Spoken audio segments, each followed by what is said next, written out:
శరత్కాలచంద్రికా గురుకరుణా స్పందితా గంగాజరి ప్రవాహికా బోధామృత ప్రసాదితా సహనశీల భూస్వరూప జ్ఞాన దివ్యదాయకా అగ్నివాయు సమ్మిశ్రిత జీవనోద్ధారకా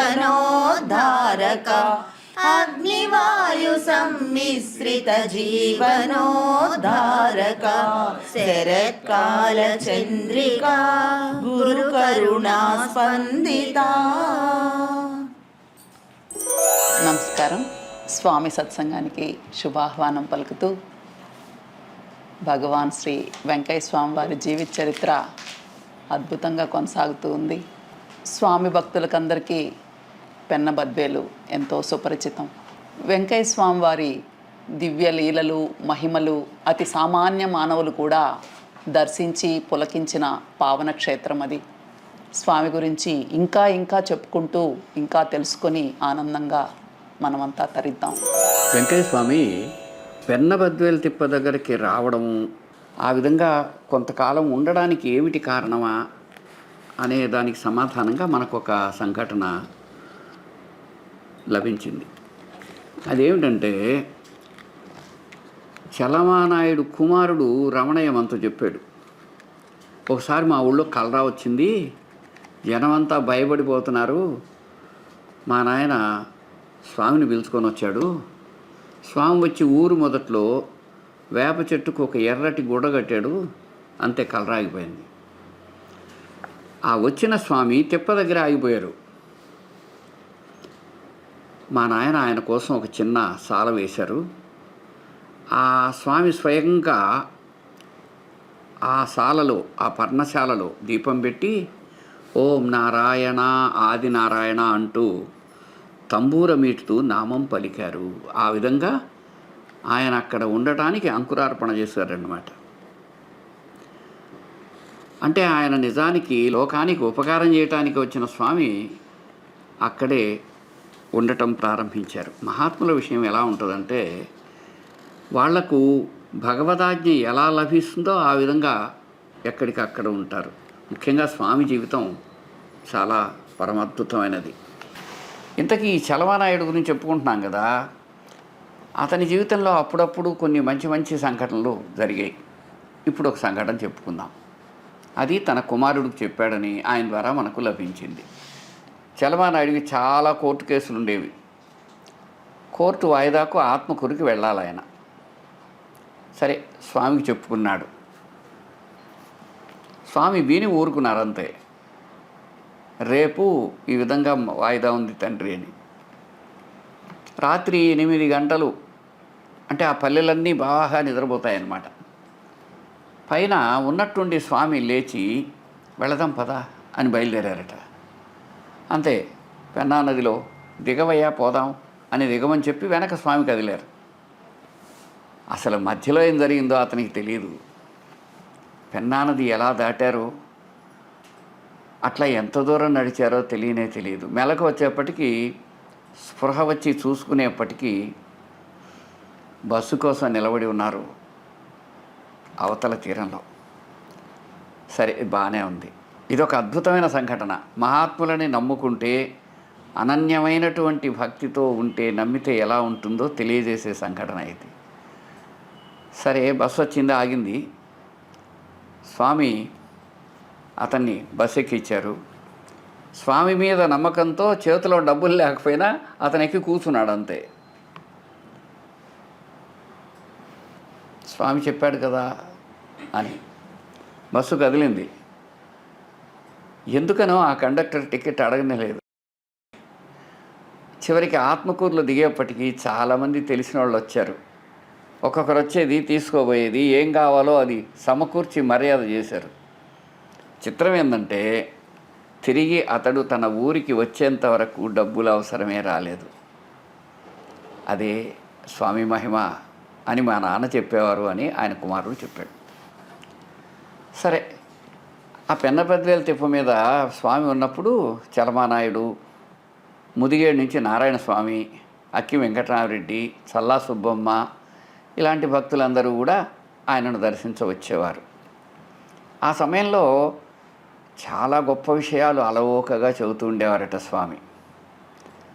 ఈ విషయమే మనకు యనకుర్తి సుబ్బానాయుడు అనే ఆయన కొన్ని మాటలు పంచుకున్నారు. ఒకటేందంటే, ఇక్కడ మునులు యాతం వేసి నది నీళ్లతో అన్నీ పండిస్తున్నారయ్యా. వజ్రాలు, మాణిక్యాలు, బంగారు కరుకులు, రత్నాలు, ముత్యాలు అన్నీ పండిస్తున్నారు. లోకంలో ఏవేవి కావాలో అవన్నీ ఇప్పుడు ఇక్కడ పుడుతున్నాయి అని చెప్పారు స్వామి. ఇదే మాటలు మనం వింటే మనకేమనిపిస్తుంది? కానీ స్వామి యొక్క జ్ఞానముతో చూస్తే తప్ప అర్థం కాని విషయాలవి. మనం ఎంతవరకు అర్థం చేసుకోవచ్చు అంటే, ఏతం వేసి నది నీళ్లతో అన్నీ పండిస్తున్నారు. కాలాంతరంలో అక్కడ వచ్చే పరిణామాన్ని అది సూచిస్తుంది. ఆ నది నీళ్లు జనాల జీవనానికి ఎలా ఉపయోగపడుతుందో కూడా సూచిస్తుంది. వజ్రాలు, మాణిక్యాలు, బంగారు కరుకులు, రత్నాలు, ముత్యాలు ఇవన్నీ వాళ్ళ జీవనంలో వచ్చేటువంటి మార్పును, వాళ్లకు లభించబోయే సంపదను సూచిస్తుంది. లోకంలో కావలసినవన్నీ ఇక్కడ పుడుతున్నాయి అంటే మానవులకు కావలసిన ఉత్తమ జీవనానికి అవసరమైనవి లభిస్తాయి అని అయి ఉండవచ్చు. ఆయన పరిభాషలో ఆ వివరం చెప్పినట్టు మనం భావించవచ్చు. ముందు ముందు రోజుల్లో స్వామి యొక్క మాటల వెనుక ఉన్న భావాలను వివరంగా చెప్పుకుందాం మనం. సరే, అప్పట్లో చాలా విషయాలు మనకు స్పష్టంగా తెలిసినట్టు కనిపించదు. చాలామంది ఆయన చూచిన వాళ్ళు చాలా వరకు అవి గుర్తుపెట్టుకోలేదు. కొంత ఏది ఏమైనా వాళ్ళు చాలా మామూలుగా తీసుకున్నారు. ఇట్లాంటివి చాలా విశేషాలు బహుశా అక్కడ జరిగి ఉండొచ్చు అనిపించాయి, కానీ వివరాలు తెలియలేదు. వాళ్ళు ఆయన్ను ప్రత్యేకంగా గుర్తుంచుకోలేకపోయి ఉండవచ్చు. ఏది ఏమైనా ఒకటి రెండు విషయాలు మాత్రం అపురూపము, అద్భుతము, ఇంతకుముందు మనం చెప్పుకున్నవి కూడా ఉన్నాయి. ఒకసారి సాయంత్రం రాచపాళెం నుంచి కొంతమంది మనుషుల్ని స్వామి పిలిచారు. వాళ్ళు తట్టలు పారలు తీసుకొని వచ్చారు. స్వామి పోసిన రాళ్ల కట్ట, బందారాకుల మీద దట్టంగా మట్టి పోశారు. స్వామి సంకల్పం అయి ఉండాలి. నీళ్లు బాగా నిలబడ్డాయి. పెన్నా నది మధ్యలో కట్టలు వేయడం ఆయనకు అలవాటని మనం చెప్పుకున్నాం కదా. సరే, అదే మనుషులు మళ్ళీ మర్నాడు కూడా వచ్చి పడమరగా ఒక కాలువ తీసి అక్కడ నదిలో ఉత్తరం వైపు తిప్పి మళ్ళీ నదిలోకి వదిలారు. ఆ కట్టను తెగిపోకుండా రేయింబవళ్ళు మహా శక్తివంతంగా కాపలా కాశారు వెంకయ్య స్వామి. ఆ కట్టను ఇంకొంచెం ఎగవేస్తుండేవాడు. దాన్ని ఉద్ది అంటారు మన ప్రాంతంలో. కొద్ది రోజులకు స్వామి తీసిన కాలువ నీళ్లు బాగా పొంగి బాగా ఎక్కువగా చాలా ఎత్తు అయింది. ఆ ఇసుక కోసుకుపోయింది. వెంటనే అది అట్లా కిందకు మహావేగంగా నీళ్లు పడేపటికి నీళ్లు పడ్డ చోట పెద్ద గుంట ఏర్పడింది. ఆ గుంట లోపల ఒక శివలింగం బయటపడింది. కొంతసేపటికి కొన్ని ప్రతిమలు కూడా బయటపడ్డాయి. అవి నదీ గర్భంలో కలిసిపోయిన ఏ పురాతన ఆలయానికో చెంది ఉండాలి. విగ్రహాలు, శివలింగం కనిపించగానే ఈ చలమానాయుడు మరికొంతమంది వాటిని లాగడానికి ప్రయత్నించారు. వీలు కాలేదు. ఈ శివలింగ ప్రతిష్ట మనమంతా తరచూ చెప్పుకోదగిన గొప్ప విషయం. కొత్త ఆలయాలు నిర్మించి కొత్త విగ్రహాలు తెచ్చి పెట్టడం కంటే శిథిలమైన పాత ఆలయాలను సముద్ధరించి వాటిని బాగు చేయడం గొప్ప పుణ్యఫలం అని పెద్దలందరూ చెబుతారు. కాబట్టి మీ ఊళ్ళలో ఎక్కడైనా శిథిలాలయం ఉంటే ముందు బాగు చేయండి. నూతన ఆలయం నిర్మించటం కంటే శిథిలాలయ నిర్మాణం సర్వశ్రేష్టమైనది. అదేవిధంగా వెంకటస్వామి వారు కూడా తాను చేసిన ఒక అద్భుత సంఘటన మనం ఇక్కడ చెప్పుకుందాం. మరోజు కూడా రాచపాలెం వాళ్ళు వచ్చి ఆ కట్టను లేపి నీరు బాగా వేగంగా వదిలేటప్పటికీ ఇసుకంతా కొట్టుకుపోయి శివలింగము, ప్రతిమలు బాగా బయటపడ్డాయి. అప్పుడు స్వామి చెప్పారు, ఇక్కడ వెంకటరెడ్డిపల్లి అనే ఊరు ఇక్కడే ఉండేది. వరదల వల్ల వాళ్ళు పోయి ఆ మిట్టన కట్టుకునేశారు. ఈ గుడి ఇట్లా వదిలివేయబడింది. అందుకని ఇప్పుడు ఆ శివాలయం నదిలో కలిసిపోయి ఆ విగ్రహాలు అక్కడివే అని. ఇప్పుడు అక్కడ వెంకటరెడ్డిపల్లి అనే ఊరుంది, కాకపోతే అది కొంచెం దూరంలో ఉంది. అంతే, ఊరు నుంచి ఒక మోకు తెచ్చి ముందు దుత్తలో నీళ్లు తెచ్చి స్వయంగా ఆ శివుడికి అభిషేకం చేసి ఆ మోకును బాగా ఉత్సుగా వేసి లాగమన్నారు. అప్పట్లో ఒక పెంచల్ దాస్ అనే కుర్రాడు, చలమానాయుడు, ఈ పెంచల్ నాయుడు లాంటి వాళ్ళందరూ కలిసి ఆ విగ్రహాలన్నింటినీ శివలింగంతో పాటు బయటకు తీశారు. ఆ మరునాడు ఎద్దుతో మోకులు వేసి కట్టి అక్కడి నుంచి సుమారు 3 పర్లాంగుల దూరంలో ఇప్పుడు మనం చూస్తున్న పెన్నబద్వేల్ తిప్ప పైన అక్కడికి ఆ విగ్రహాలు చేర్చారు. ఈ విధంగా ఏటి ఇసుకలో తీసుకొచ్చేటప్పుడు ఇంతకుముందు కూడా మనం చెప్పుకున్నాం, ఒక బలమైన మర్రి చెట్టు మొలక ఆ శివలింగంతో పాటు తగులుకొని వచ్చింది. దాన్ని స్వామివారు జాగ్రత్తగా తీసి శ్రద్ధగా ఇప్పుడున్న చోట నాటారు. మీరు ఎప్పుడైనా అక్కడికి వెళితే తప్పనిసరిగా స్వామి నాటిన ఆ వృక్షఛాయలో కొంచెం సేపు ఉండి ఈ సంఘటన తలుచుకొని స్వామికి నమస్కరించుకొని ఆ ధన్యతను మరొక్కసారి తలుచుకొని రావచ్చు.